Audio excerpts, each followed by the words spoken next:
Hi, Gloria Lybecker here with Healing You. Have you ever had the thought that you're supposed to know how to be able to do it all? I know I have. And the clients I've worked with, they have too. There's one young lady that I've worked with recently that, came to me with the acknowledgement that at work there was just so much pressure to know how to do something and not being given the guidance or the instructions on how to go about the task. And how in that experience the pressure just, builds up inside, and there's a panic that happens inside as well.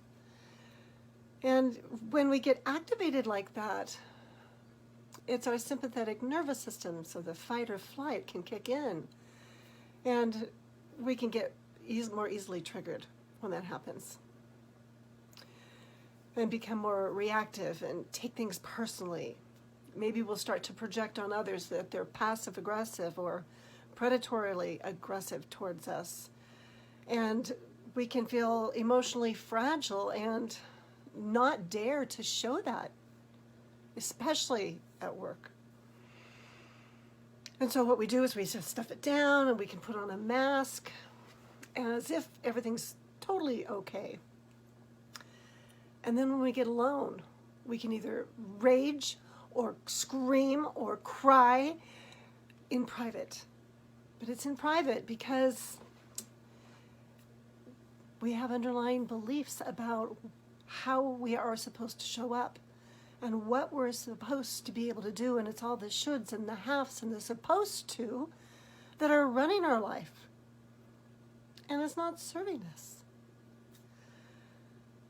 So working with this person would just slow down time to come into the heart and notice what were the emotions and the sensations that were being alive in the body as we reflected upon this experience.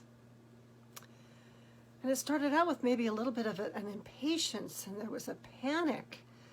And then there was a memory that surfaced of being just a 7-year-old child and being asked to do something that they didn't know how to do.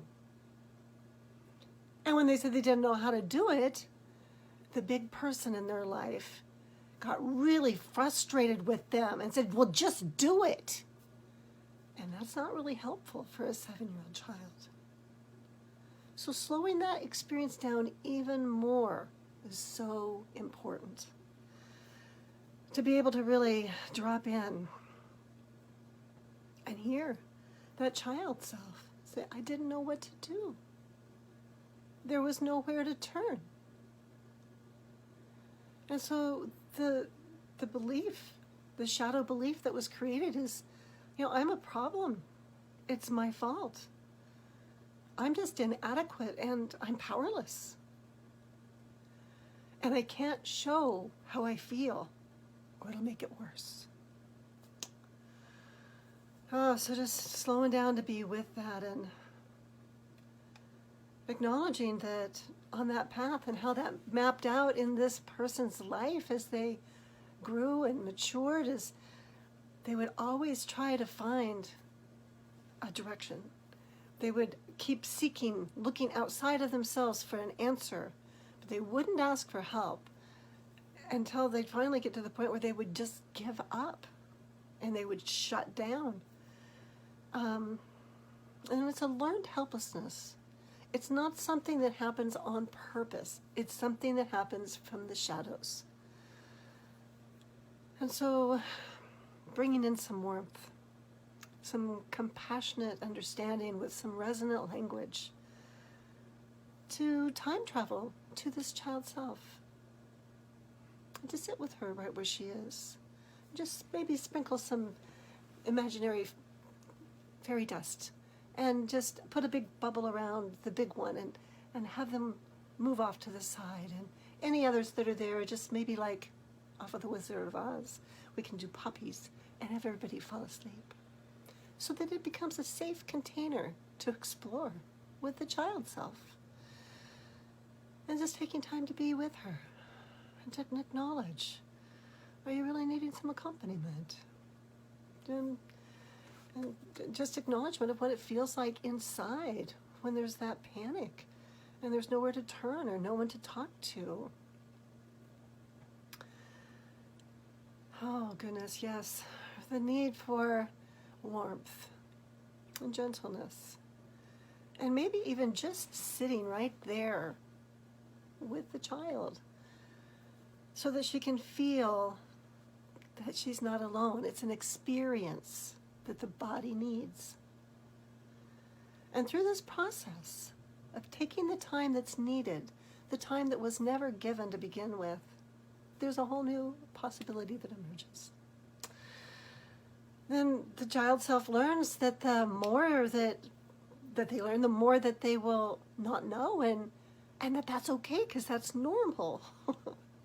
And we can be okay that it gets messy and it seems as if it's a mistake, but mistakes actually help us learn. We can learn that we can move in a different direction, or we can experience what that's like in the moment without judgment. But we can stay curious. Curiosity is so important. So working with a child, you might want to put on some curiosity glasses and play with it. And to be willing to, when you sit right there with the child self in those uncomfortable emotions, there's something rather magical that happens. With the resonance that happens between the nervous systems, especially when someone's holding that container with warmth and compassionate understanding, really getting that you make sense, that's what emerges. You get to receive your body's wisdom, and you get back in touch at a deeper level. So a practice, if this resonates with you, that you might explore is to begin to notice and recognize your own patterns and how they link in with what you tell yourself. Those are your shadow beliefs. And then take it one more step. Notice how that feels in your body. So if this really speaks to you and you'd like to get to join me with a small group of others, you can go to healingyoursanctuary.com and click on the preview link there. There's a course. It's a 6-week course. And in the course, we dive into recognizing what the repeating patterns are that run within us. And we deepen our body awareness, and then we also develop a resonant language to support us as we move forward. And we get to practice with one another in a safe container. So, again, that's healingyoursanctuary.com. And thanks for being on this journey with me today.